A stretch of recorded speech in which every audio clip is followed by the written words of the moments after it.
Hello and welcome to a very special episode of Gundam Battle Operation 2 featuring the Refined Barzam, or the Barzam Refined, however you want to call it. It's a unit that was meant, perhaps, to replace the GM2 as a simplified Mark II Gundam, but not having the same constraints that the original Barzam had. It's rumored to have been actually issued to the training corps, but there is no actual proof of any pilots, the specs of the machine itself, or much of anything.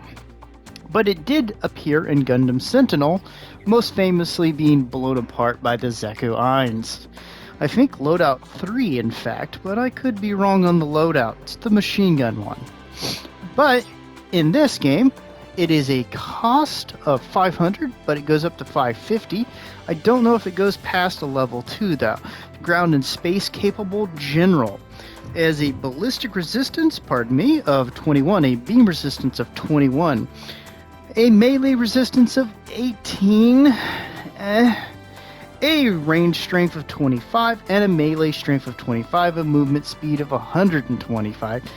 Passable, but still, and a fresh gauge of 65. For close range parts, we have 11. For medium range parts, 14. And for long range parts, 11. You might be able to tell immediately that this is a very general. Outside of the melee resistance being a little bit lower, it's generally a fairly well-rounded suit. So, for equipment, we have a couple different options. We have the Barzam Custom Beam Rifle GN, which comes with a grenade launcher. You can also pick the Hyper Bazooka 2, the Hyper Bazooka 2 Shrapnel, or the Mark II Beam Rifle.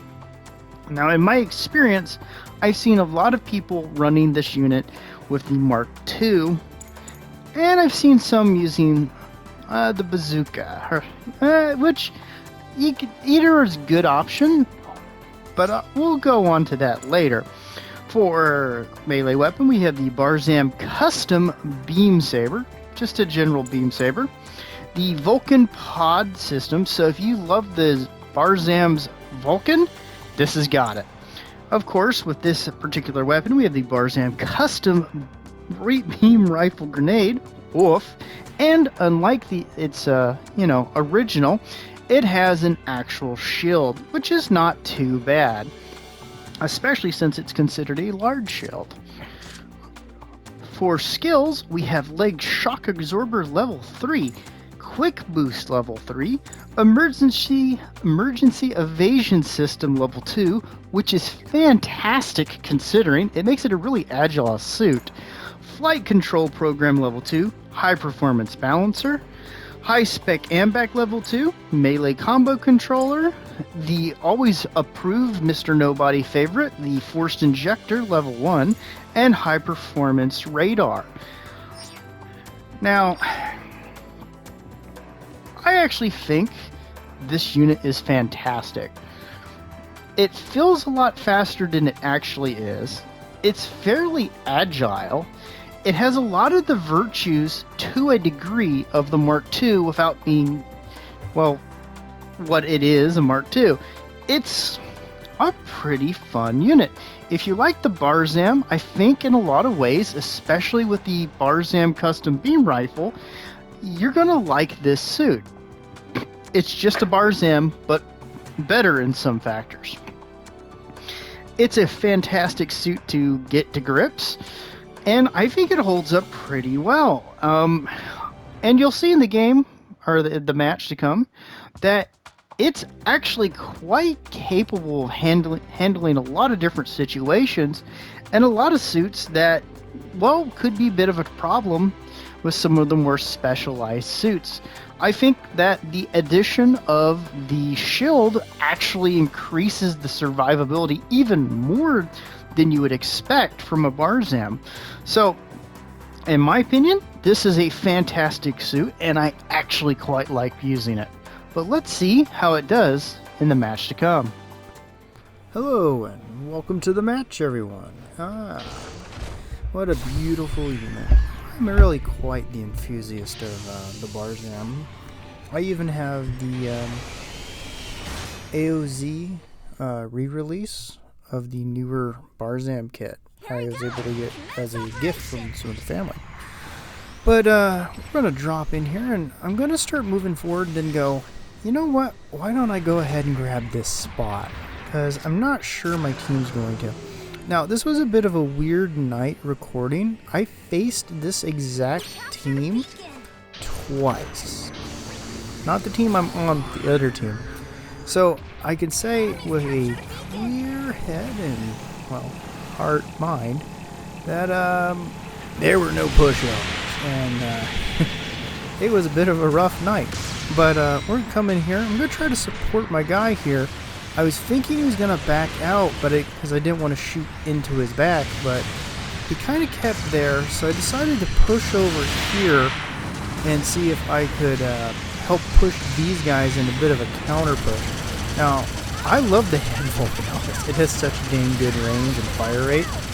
It can really be a fantastic way just to start spraying someone down. Switch over to the grenade, take a few hits on this guy, and the Gotham's going to finish him off, and then I turn immediately to come face these guys. Pump a couple rounds into him. He's going to be able to get away because I didn't want to push up and hit my guy. And then there's, of course, a stealth unit, so we give him a few hits. I'm going to back up because I knew that unit was going to take another shot. Pursue him, but decide not to. And I'm going to turn again, see this going on, hit him. And I don't know how he missed that counter, but whatever. Oh, I think I got hit with a bit of support fire. Always fun with the tradition. So I realized I turned away from the stealth unit, but in the moment I was so focused on this front line here. And as you can see, I'm quite able to continue fighting while taking a bit of a beating. Fired a grenade, shazam. And let's take that. There we go. Put him down, son. And one thing is, I like the way this unit is equipped as we try to go after our good friend Big Daddy. And unfortunately, my guys kind of fell back. Otherwise, I think I would have been able to deal with both of those guys with a tiny bit of support from the team. But our support pushes up at the wrong time, and I think he might actually be able to finish him off. We'll see in a moment if we see the score come up, or the team's going to come up and support him, because screw me. So, you know, the one thing I can say about this unit is, even though I know it's a little slower, it feels faster. And I love being able to switch in the grenades for some of those quick staggers. Now, and I also enjoy having the head Vulcan because it can do a surprising amount of damage and has a surprising degree of range. So if you like how the normal Barzam as a move up to B performs, this unit's very similar without being like it. And I noticed the enemy pilot go, I'm going to get in my suit. And I see a guy coming up behind me. So I immediately tried to dodge, but my friend came up and body blocked me. So I'm going to come in, hit him with that, throw in a punch, get knocked down while I watch my foe attack one of his own units. Kind of chuckle about it and decide, yeah, I'm not going to stay in that position. So I come up here, clash and then counter into our man here. And I did that because I wanted to catch him out, and I knew I was going to be able to get the charge on him as I go after this desert guff. Or Gogu, sorry. What's wrong with my brain? I'll take some shots at him. I know he's got that big stagger, so I'm more trying to annoy him. And he's taking pretty decent damage. And I switch targets. A bad thing I have, but I'm always trying to push into helping my team, so I tend to switch targets to where I feel there's a good chance of me catch him in the legs with the grenade, dodge because I knew he was coming in on me. Let's see, help finish off my man there. And I'm going to keep moving back into him a little bit, and I'm going to just spam fire a few times, because even some of the best players tend to kind of not want to be involved in taking a lot of damage, so they might pull back a little bit instinctively before they catch themselves. So, as a general rule, oh, got some leg there, got some more leg. I'm effectively trying to play on a little bit of psychology. Get shot through by my team, always fun day when it happens. And I push up, and I'm more trying to take pot shots and hold this corner. And I misjudged where that guy was. I'm going to go after him, but it's not going to work out. I'm going to dodge and move over here to get cover as quick as I can with my fellow. And I noticed this guy coming up on me, so I switch over to the grenades, fire into him, switch to the beam saber, knock him down, take some damage, get some more of those hits in, and back off. Now, I'm not going to survive that next bit of damage, but I did work over the one raid pretty well. Now, this Desert Gelgoog is a pain throughout the whole match, and in the match before this, he was also obnoxious. So I'm going to spawn in an E, and I do this because I, one, want to drop a support fire, because I wasn't sure my guys were going to manage, and two, I wanted to do it in a spot where I knew the stealth unit was, or wasn't. Sometimes it's best to do that, because you sometimes want to be able to produce a fallback position for your team. But my team's holding in there, and I decide, you know what, I'm going to come in and help them. And I see this guy. So I'm just going to, I'm really probably making his day horrible. So I'm trying to push up as quick as I can, let the support fall in behind me.